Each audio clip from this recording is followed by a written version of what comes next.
La semaine dernière, je sortais de conférence et il y a un commercial qui est venu me voir et qui m'a un petit peu challengé. Il m'a challengé parce qu'il m'a dit « Non mais Quentin, ça fait plusieurs mois que je suis ta chaîne YouTube, je regarde ce que tu fais, etc. Mais au final, c'est quoi les règles? C'est quoi le manuel? Qu'est-ce qu'il peut y avoir comme règle qui fait qu'on va être un bon commercial, dans le sens responsable, éthique, mais aussi un commercial performant? Parce que moi, je veux pas troquer ma performance contre de l'intégrité, quoi. Je veux les deux. C'est pas fromage et dessert. » Donc il me dit ça m'a un peu fait questionner et je me suis rendu compte que jamais je n'avais essayé d'édicter une série de règles, j'ai bien fait le manifeste, mais qui pourraient aider les commerciaux à avoir des lignes claires sur ce qu'ils peuvent faire, où là ils pourraient aller pour performer, et là ils pourraient pas aller. Chacun peut se faire ses propres règles évidemment, mais si moi je devais en sortir quelques-unes, lesquelles seraient-ce? Alors, je me suis posé la question, j'ai pas mal réfléchi, il y en a beaucoup. Et aujourd'hui, j'ai décidé de vous partager 9 règles qui sont pour moi les fondamentaux de ce qu'est un bon commercial. Un commercial qui va à la fois vendre beaucoup, faire plus de chiffre d'affaires que ses homologues, dans le top 10% probablement, c'est ce qu'on estime aujourd'hui, mais aussi un commercial qui est responsable, intègre, avec qui il est agréable de travailler, tant dans les collaborateurs d'entreprise que avec les prospects. Ces règles, vous les retrouvez notamment dans ce livre, qui est l'un des livres que j'utilise le plus, qui s'appelle Customer Centric Selling, que j'ai découvert il y a peut-être 10 ans maintenant, et qui est une vraie source d'inspiration sur comment vendre. Donc s'il y a un livre de vente que vous devriez lire, à mon avis, c'est celui-ci, il n'y a rien marqué dessus, je pense que devant il y avait quelque chose, mais ici c'est écrit Customer Centric Selling. Ce que j'ai fait, c'est que j'ai préparé les règles que je préfère, qui sont issues de ce livre. Je vais les alimenter de mon point de vue, de mon expérience, pour essayer de vous donner un maximum de billes, pour réussir à être plus juste au quotidien et à prendre des décisions grâce à des règles. C'est ça la vertu des règles, hein, c'est qu'elles nous aident à prendre des décisions. Vous pourrez retenir certaines pour vous, vous les ferez vôtres, et puis les modifier pour celles avec lesquelles vous n'êtes pas d'accord. Vous êtes libre d'en faire ce que vous voulez. Là ici, j'ai mon écran sur lequel j'ai préparé quelques diapos, quelques slides, auxquels vous allez pouvoir avoir accès directement dans la description. Vous pouvez les télécharger si ça vous intéresse. Si vous les imprimez en format A5 par exemple, si vous pouvez faire un petit calepin de règles commerciales, ça peut être sympa. Règle numéro 1, pas d'objectif chiffré, pas de prospect. Je commence tout de suite avec la première règle. La première règle, c'est pas d'objectif, pas de prospect. Qu'est-ce que ça veut dire? C'est-à-dire que quand on est face à un prospect, ce qui est hyper important, c'est lui faire formuler un objectif. Pourquoi un objectif? Parce que souvent on parle de problèmes, etc. Et évidemment, on lui fera parler de problèmes plus tard, mais un objectif parce que c'est beaucoup plus simple de formuler un objectif pour quelqu'un que vous connaissez pas, que vous rencontrez pour la première fois, que de lui faire formuler des problèmes. C'est la raison pour laquelle les gens préfèrent dire un objectif c'est de perdre 10 kilos plutôt que de dire j'ai un problème de surpoids. Mais l'événement déclencheur, c'est quand vous découvrez en discutant avec votre prospect qu'il a un objectif. S'il n'a pas d'objectif, c'est difficile de lui vendre une solution. S'il n'a pas d'objectif, pas de problème, et s'il n'y a pas de problème, il n'y a pas de solution. Vous n'avez pas de raison d'être. L'une des priorités dans la conversation commerciale, c'est de détecter des objectifs. Et idéalement, et c'est là où je vais aller plus loin, il faut que ces objectifs, ils soient chiffrés. Si vous voulez, je veux perdre du poids. Bon ok, mais tu veux perdre combien de kilos? Vous n'allez pas proposer les mêmes solutions en fonction de ce que vous aurez réussi à peser, de la douleur, du problème, de l'objectif du prospect. C'est la raison pour laquelle vous veillerez toujours à formuler un objectif chiffré, et si vous avez cet objectif chiffré et que vous pouvez aider la personne qui est en face de vous, c'est probablement que vous avez affaire à un prospect. Pour aller plus loin dans le conseil, ce que je vous propose, c'est d'en faire ce que j'appelle un trigger event, un événement déclencheur, qui va permettre de passer le prospect du statut SQL, Sales Qualified Lead, au statut opportunité. Ce qui fait qu'un commercial dans votre équipe peut faire passer le prospect du statut SQL au statut opportunité, c'est qu'il ait réussi à déterminer un objectif chiffré de la part de son prospect. Et comme ça vous permet de rationaliser le processus de vente et les décisions commerciales qui sont prises autour de ce dernier. La limite de cette règle, si je devais en donner une, c'est que pour moi, ça marche pas si vous parlez pas à la bonne personne. La personne, elle va vous donner un objectif, mais si elle n'est pas décideur, si elle n'a pas de prise sur le budget, ça sert à rien d'avoir un objectif chiffré, vous n'avez pas un prospect avec vous. Donc, il faut faire attention. C'est le critère le plus important, c'est une condition nécessaire, mais c'est pas une condition suffisante à la détection du prospect. Le conseil, c'est ajouter ça dans votre CRM et faites-en une règle absolue. Règle numéro 2, les gens achètent aux commerciaux sincères, compétents et qui leur donnent le pouvoir. Cette règle numéro 2, elle est importante parce que les prospects, ils en ont marre d'être traités de la manière dont ils sont traités par les commerciaux, c'est-à-dire un petit peu comme des imbéciles à qui on dirait ce qu'ils doivent faire, à qui on pourrait tenter des techniques de manipulation. Là, ça, les prospects, ils en ont marre. Ça veut dire qu'aujourd'hui, ils traitent avec des personnes qui les respectent, qui se mettent à leur hauteur, qui leur posent des questions plutôt qu'ils leur donnent des réponses et qui arrivent à leur donner le pouvoir dans la décision. Ils n'essayent pas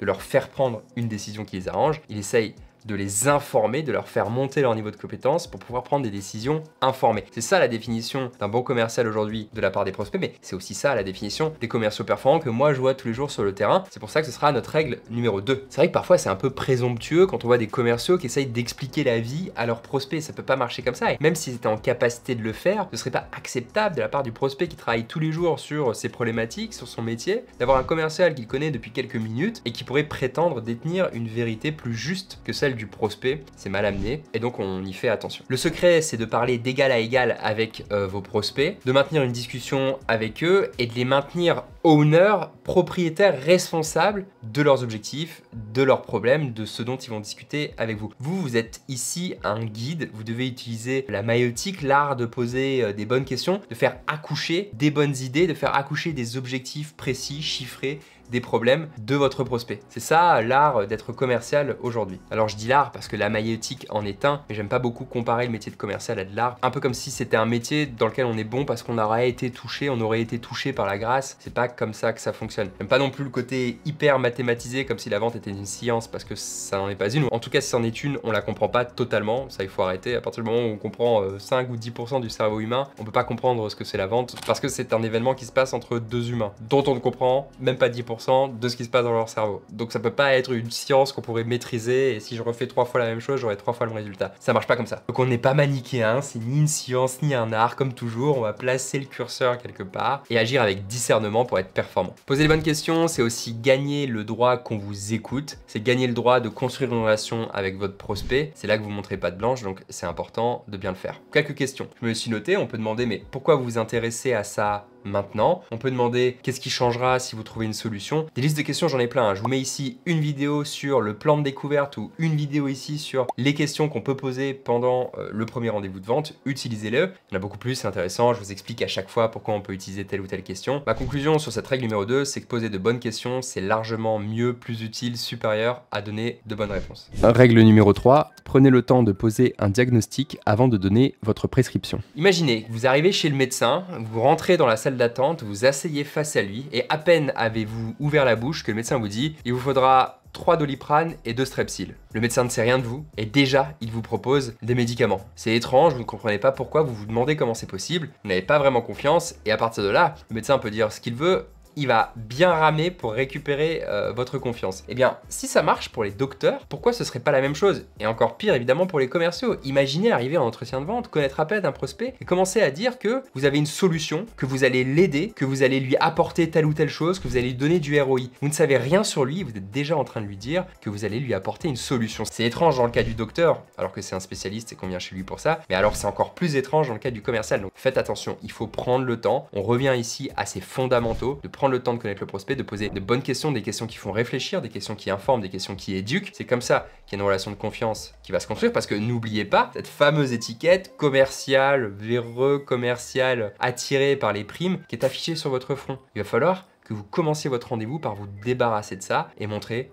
encore une fois, mais ça fait partie de notre métier, patte blanche. Concentrez-vous à bien diagnostiquer la situation auprès de votre prospect. Alors, pour faire un excellent diagnostic de la situation et que le prospect le sente, je vous propose d'utiliser la méthode des piliers. J'ai fait une super vidéo sur la méthode des piliers, allez la voir. C'est le moment, en fait, pendant le rendez-vous, vous allez vous résumer votre compréhension de la situation grâce à des piliers qui vont rendre très clair ce qu'il se passe pour le prospect et qui va surtout rendre clair pour lui le fait que vous l'avez compris. Et ça va vous faire marquer des points pour la suite de la relation. Donc, utilisez la méthode des piliers. Je vous mets la vidéo juste en haut. Alors attention, il y a un cas particulier ici, c'est quand le prospect ne veut pas s'ouvrir. Parfois le prospect il veut pas partager d'informations avec vous et pourtant vous devez quand même avancer. Vous êtes là, vous avez fait le déplacement, vous avez démarré cette visio, vous devez avancer avec lui. Attention aux termes que vous employez ici. Moi j'utiliserai plutôt des parallèles, hein. C'est ça mon point de vue. Quand j'ai quelqu'un qui ne veut pas s'ouvrir et que j'ai pas suffisamment d'informations, je vais lui l'expliquer, mais je vais tout de même avancer. Et la manière dont je vais parler de mon produit, plutôt de dire que c'est une solution et que je vais l'aider, je vais dire bah voilà comment des personnes de votre poste dans telle industrie ont eu tel résultat en utilisant mon produit. Et je vais lui montrer. Et lui va se construire son propre vue. Et généralement, l'avantage de cette approche, c'est que petit à petit, le prospect va s'ouvrir, il va vouloir creuser les points qui l'intéressent et vous allez pouvoir lui poser quelques questions, faire une forme de troc. Ah, ça t'intéresse? Bah, c'est un troc implicite. Peut-être que je vais te poser quelques questions et puis on va pouvoir avancer dans la direction qui t'intéresse. De toutes les manières, on le verra verra dans les règles suivantes. Il n'y a que le prospect qui puisse parler du mot solution et qui puisse déterminer, labelliser votre produit ou votre service comme une solution. C'est ça aussi le but de ces vidéos, hein, c'est d'être proche du terrain. Je sais très bien que parfois, on a beau donner des méthodes de découverte incroyables avec des bonnes questions, etc. Il y a des prospects qui veulent pas s'ouvrir, il y a des prospects qui veulent pas vous répondre. Le but de cette vidéo, c'est de tenir compte de ces moments où ça se passe pas comme dans la théorie. Et donc là, vous avez l'astuce. Et d'ailleurs, il y a une histoire qui illustre très bien ça. Dans les années 70, la société Xerox, qui est très connue pour ses méthodes de vente, elle a embauché des chercheurs pour comprendre comment faisaient les commerciaux qui avaient le plus de résultats. Et ce qu'ils se sont rendus compte, ils s'attendaient pas à ça, c'est que au bout de 18 mois, les commerciaux, donc ils montent en compétences régulièrement et construisent de l'expertise en 18 mois, ils ont des beaux taux de transformation, mais au bout de 18 mois, les taux de transformation, ils s'effondrent, ils commencent à s'étioler petit à petit. Pourquoi? Ce qu'ils ont compris, c'est que en construisant de plus en plus d'expertise, les commerciaux, ils prenaient des raccourcis avec les prospects, et ils allaient tellement vite dans leur analyse, parce qu'ils comprenaient, ils avaient vu plein de situations possibles, qu'ils laissaient pas le temps au prospect d'arriver au chemin par lui-même, et aussi d'assimiler le fait que, ok, la personne, elle m'a suffisamment posé de questions, elle en sait suffisamment pour moi, pour établir un diagnostic avant de faire cette préconisation, avant de donner sa prescription. Et parce que le commercial va si vite, alors qu'il fait les choses, et ben les prospects ont moins confiance, et du coup, les taux de transformation s'amenuisent. Donc même si vous êtes très expert dans ce que vous faites, prenez le temps de rester curieux, de continuer à poser des questions, de découvrir peut-être les 5, 3, 2% que vous ne connaissez pas encore sur le prospect. Chaque rendez-vous a son lot de surprise, hein, j'aime bien le dire. Et faites ce travail de faire durer cette partie de diagnostic un minimum pour que le prospect sente que votre prescription, elle est basée sur du solide. Si vous allez trop vite, vous risquez de passer à côté de ça, de faire baisser la confiance et vos taux de transformation avec. Alors cette enquête qui a été menée dans les années 70, moi je trouve que le résultat il est assez intuitif, mais c'est top de voir qu'il y a des personnes qui ont travaillé dessus et qui ont obtenu ces résultats. Donc pour résumer, pas de problème, pas de démo, et pas de démo, pas de conclusion hâtive sur le fait que vous soyez une solution pour votre prospect. Ah oui, et d'ailleurs à ce sujet, dans le livre, ce passage, il est aussi écrit que si vous voulez être un commercial performant et faire partie du top 1%, vous devez vous abonner à la chaîne YouTube The Good Sales, parce que ça va vous permettre d'avoir les dernières vidéos pour vous aider à progresser en vente et pousser la chaîne pour que plus de commerciaux puissent agir en étant plus performants mais aussi responsables. C'était marqué dans le livre. Et si vous ne trouvez pas le bouton s'abonner, c'est juste en bas à droite. Cliquez dessus, en plus c'est la nouvelle fonctionnalité YouTube, là il y a des feux d'artifice qui se déclenchent. Toujours sympa un feu d'artifice, même quand c'est pas le 1er janvier.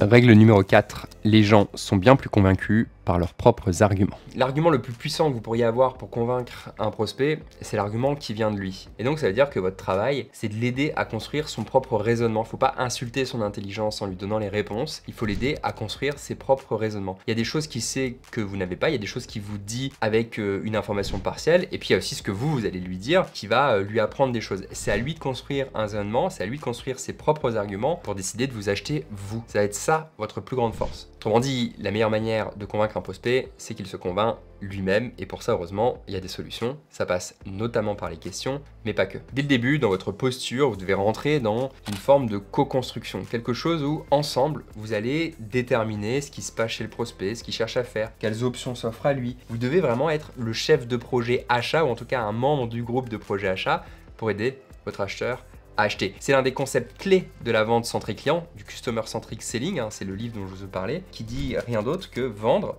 c'est aider un acheteur à acheter. C'est un concept clé qu'on retrouve partout et auquel je crois beaucoup. Plutôt que de dire à son prospect, voilà comment vous devriez résoudre ce problème, vous pouvez lui dire, dans un monde idéal, comment est-ce que vous résoudriez ça? Commencez par poser les questions à votre prospect pour voir où il en est. Lui-même va se rendre compte de ses propres limites et va être amené à vous poser des questions. Là, vous pourrez commencer à vous positionner, à positionner votre expertise pour l'aider à cheminer dans sa décision d'achat. Ça, il va l'apprécier, ça va vous faire gagner en confiance, ça va vous faire marquer des points pour vendre si jamais vous avez une solution. Alors, vous pouvez être aidé à faire ça en construisant ce qu'on appelle des guides conversationnels, des messages prêts à l'emploi qui vont créer des situations dans lesquelles le prospect va imaginer des choses, va devoir détailler des fonctionnements qu'il a imaginés pour résoudre ses problèmes, et ces fils d'Ariane de discussion et poussent le prospect à construire ses propres arguments. Donc je vous ai mis quelques autres questions ici sur la slide, mais grosso modo ce qu'il faut retenir, c'est n'essayez pas de convaincre le prospect, il fera ça beaucoup mieux que vous. Règle numéro 5, la seule personne qui peut vous appeler solution, c'est votre prospect. Ici c'est une autre grande règle à laquelle je crois beaucoup, j'en parlais dans les autres parties de cette vidéo, c'est que c'est pas à vous de dire que votre produit, votre service, c'est une solution pour le prospect et que ça va l'aider. Parfois, je vois même des commerciaux qui commencent leur rendez-vous en disant « Bon, et moi, de mon côté, je vais vous montrer comment on peut vous aider avec notre solution. » Mais comment tu peux se dire dire comment tu peux savoir que tu peux aider ton prospect alors que tu ne sais même pas dans quel état il est, dans quelle situation il est, ce qu'il a déjà essayé et ce qu'il a déjà en place. C'est hyper présomptueux et ça dès le début du rendez-vous, c'est pas bon, ça braque le prospect. Faut absolument arrêter ça et plutôt conduire, lui montrer des cas d'usage, lui montrer comment d'autres sociétés font, lui montrer comment d'autres personnes à la même position que lui font pour obtenir du résultat et le laisser décider que peut-être ce que vous faites, ça peut être une solution pour lui. C'est comme ça que ça fonctionne, il faut toujours lui laisser faire, c'est une règle d'or. Vous ne dites pas que vous avez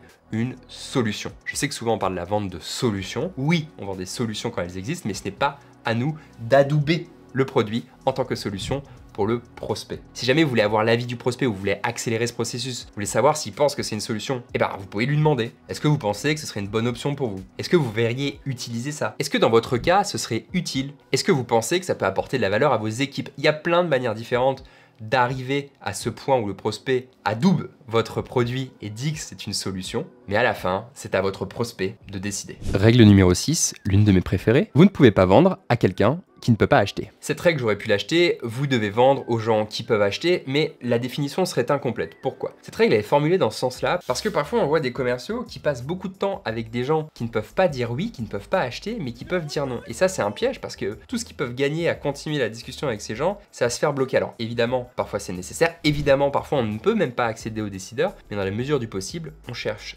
toujours à convaincre celui qui peut acheter, même quand on ne rencontre pas. Il y a des solutions pour ça. Ça passe dans les formats de synthèse des échanges, ça passe par la manière dont on raconte le produit, ça passe par les demandes qu'on fait qui peuvent permettre d'accéder au décideur, même si c'est juste de lui donner un document de votre part. Il y a des solutions pour ça. C'est pas l'objet de cette vidéo. J'en ai déjà fait une sur comment accéder au décideur et j'en ferai peut-être une sur les solutions quand on n'arrive pas justement à accéder au décideur pour quand même faire avancer la vente. Avec cette règle, votre job, c'est de toujours vous poser la question, est-ce que la personne qui est en face de moi, elle peut dire oui? Est-ce que je fais face à quelqu'un qui peut acheter? Si ce n'est pas le cas, la moindre des choses, c'est demander l'accès au décideur. Alors, premièrement, comment on fait pour savoir qui est le décideur? On va pas demander qui décide. On peut utiliser des phrases comme « à part vous qui participez à la décision », c'est des phrases avec lesquelles les gens sont relativement à l'aise. Il y a d'autres phrases qui peuvent dire « mais qui devrait être impliqué pour que la décision soit complète ?» La forme négative, ça marche bien aussi, donc on pourrait dire « qui pourrait stopper le projet ?» Qui pourrait s'opposer à ce projet? Si nous devions continuer à travailler ensemble, qui devrait être informé de ce projet avant de décider? C'est plein de manières, c'est à vous de trouver. Essayez de trouver quelque chose d'élégant. N'y allez pas avec vos gros sabots comme ça. Le prospect, il va très bien comprendre. Il va donner l'info s'il a envie, puis s'il n'a pas envie, vous allez le sentir. Et puis vous allez devoir trouver d'autres manières d'avoir la réponse ou alors faire un petit peu de pédagogie si jamais c'est sensible et que vous devez avoir accès à ce décideur. Dans des situations particulières, il y a des sociétés qui ne continuent pas le processus de vente s'ils n'ont pas accès au décideur. Je l'ai vu plusieurs fois et même moi en tant que prospect, ça m'est arrivé. Écoutez, on peut pas continuer la vente. Nous, il faut absolument qu'on parle au CEO. Sinon, on se retirera de la proposition. Parfois, c'est du bluff, parfois, c'est une réalité, mais il faut que vous compreniez à quel point c'est important. Règle numéro 7. Les décisions émotionnelles sont justifiées par les chiffres et la logique. Alors, ça, c'est un sujet qui m'a longtemps occupé puisque j'ai longtemps fait partie du groupe des rationnels seulement. Il n'y a que les solutions qui fonctionnent. Le prospect, il a un problème. Si je lui apporte une solution, que j'argumente bien et que techniquement, c'est la meilleure des solutions, le prospect va acheter. Et c'était une erreur et je l'ai faite pendant beaucoup d'années, donc je peux en parler. C'est l'erreur aussi que je vois beaucoup dans les profils techniques qui vendent. Quand on est ingénieur ou qu'on est le CEO de son entreprise, on fait partie des premiers vendeurs, et ben on a tendance à se focaliser sur le rationnel et la technique. Mais c'est une erreur parce que les prospects en B2B et en B2B aussi, contrairement à ce qu'on peut imaginer, ils prennent des décisions émotionnelles. Et ces décisions émotionnelles, ils la justifient par la logique. Parce qu'il y a quelque chose qu'il ne faut pas oublier, c'est que votre prospect B2B, c'est rien d'autre qu'un prospect B2C qui a poussé la porte de son bureau et qui a mis un costume, pour ceux qui mettent des costumes. C'est tout. Mais c'est le même prospect qui va faire ses courses à Carrefour, qui achète des objets sur Amazon et qui sait savoir par des pubs Instagram. C'est la même personne. C'est donc un être émotionnel. Et puisqu'on est au travail et que tout ça est très sérieux, il va falloir qu'il justifie ses décisions émotionnelles par des chiffres, par de la logique. Il y a donc deux facteurs dans la prise des décisions et il ne s'agit pas de choisir.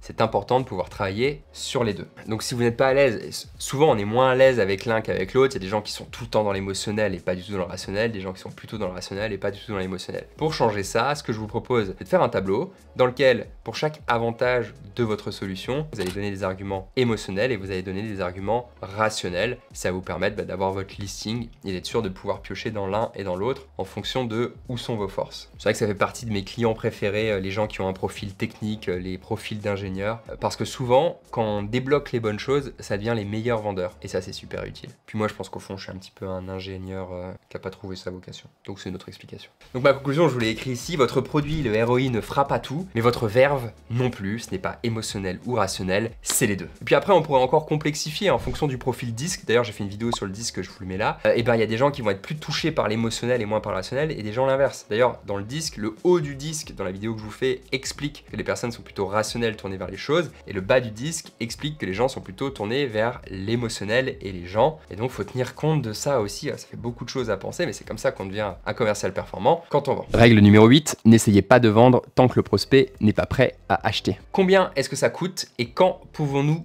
commencer? C'est les deux questions que les commerciaux préfèrent parce qu'ils savent que dans cette configuration, le prospect est en train de se projeter et qu'il cherche à acheter. Et c'est exactement ça qu'on veut. Ce qu'on veut, c'est que les prospects achètent, c'est pas que le commercial vende. Généralement, c'est ça les meilleures configurations qui existent. Quand vous avez envie de closer, de contractualiser, quand vous avez envie d'aller de l'avant avec votre prospect, posez-vous d'abord la question, est-ce que le prospect il est prêt à acheter? Et pour savoir, il suffit de lui poser la question et de lui demander, mais de quoi avez-vous besoin pour construire votre décision? En général, comment ça se passe quand vous prenez ce type de décision? Et dialoguer avec lui pour comprendre où il se situe et s'il est prêt à acheter. Et seulement si vous sentez que c'est le cas et qu'il y a beaucoup d'ingrédients qui sont réunis, allez-y, vous pouvez poser la question fatidique. Si vous n'êtes pas sûr, vous n'avez pas encore confiance, vous pouvez vous créer une checklist de tout ce dont les prospects ont habituellement besoin pour prendre des décisions. Valider un budget, obtenir des autorisations adéquates en interne, peut-être tester le produit, peu importe, mais vous pouvez créer une petite checklist et poser les questions pour que le prospect est valide jusqu'au moment où vous sentez qu'il est prêt, et vous pouvez effectivement faire ce dernier petit mouvement, ce dernier petit geste qui vont le pousser à prendre sa décision et à acheter. Le problème quand vous essayez de conclure la vente alors que le prospect n'est pas prêt à acheter, c'est cet effet dont je parle souvent dans les vidéos, l'effet de réactance. Le prospect il va repousser, il va prendre de la distance et vous allez faire que reculer la date à laquelle la vente se fait, voire perdre la vente. Il y a beaucoup de commerciaux qui sont convaincus de pouvoir faire de la magie et avec les bons mots pousser les prospects à l'achat. En B2B c'est un peu particulier parce qu'on va essayer de faire des réductions ou de baisser les prix pour pousser à l'achat, mais la vérité c'est que à part sur les biens, sur les commodités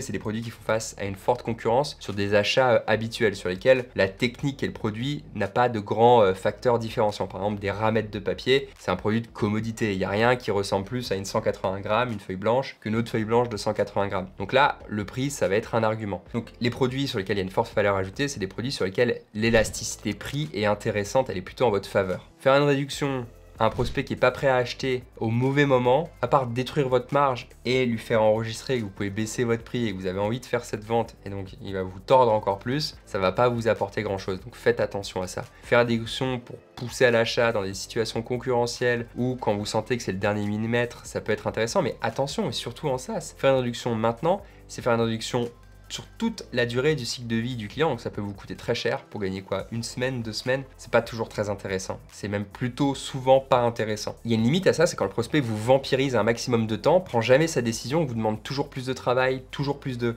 contenu, toujours plus de temps de la part de vous et des collaborateurs de votre startup, de votre entreprise, et donc il faut faire attention à ça. À un moment donné, il faut savoir dire stop et rétablir cette relation. Ou il y a encore des prospects qui pensent que le client est tout puissant et qui peut demander n'importe quoi au fournisseur sans limite. C'est plus comme ça que ça fonctionne. Apprenez à mettre le loup là, vous allez voir que ça vous permettre de faire avancer certains deals ou de ne pas gâcher des ressources dans des deals que vous ne pourriez pas gagner. Donc pour conclure cette règle numéro 8, le prospect il s'en fout de la fin de votre quarter, sauf si il a déjà décidé de vous acheter et qu'il peut s'en servir pour exercer une pression pour vous faire baisser vos prix. Et c'est à peu près tout, faut faire attention avec ça. Après il y a évidemment aussi des prospects qui veulent des réductions parce qu'ils veulent avoir un petit peu plus que les autres, parce qu'ils aiment bien obtenir quelque chose que les autres n'ont pas eu. Ça il faut en tenir compte pour aboutir à la vente, ça peut être important, mais il faut aussi savoir dire non. Règle numéro 9, une mauvaise nouvelle qui arrive tôt est en fait une bonne nouvelle. Cette règle pour les commerciaux, elle consiste à apprendre à perdre des affaires. Savoir tôt qu'une affaire est pas pour vous et avoir le courage de l'abandonner, ça va vous faire gagner beaucoup de temps, beaucoup d'argent, beaucoup de ressources, beaucoup d'espace mental pour toutes les autres affaires qui méritent d'être gagnées, qui méritent que vous y passiez du temps parce que vous avez de vraies raisons de penser que vous pouvez la gagner. Donc n'essayez pas de jouer à celui qui a le plus gros pipeline, ne faites pas le Jean-Claude Convenant, moi j'ai 704 pipes, puis en fait vous en signez 100 à la fin du trimestre. Apprenez